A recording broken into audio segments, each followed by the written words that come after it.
Ang aming ulam ay putserong manok na kompleto sa ricado. Pag masarap ang ulam, masarap ang kain. Kaya nagluluto ako ng masarap na food ngayon. Kompleto siya sa gulay. Marami siyang gulay.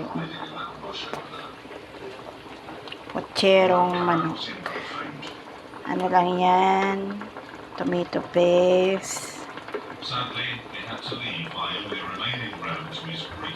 Pichay.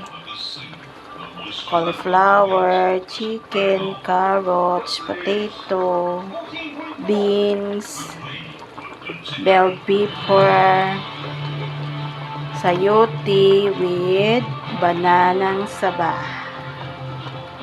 Masarap.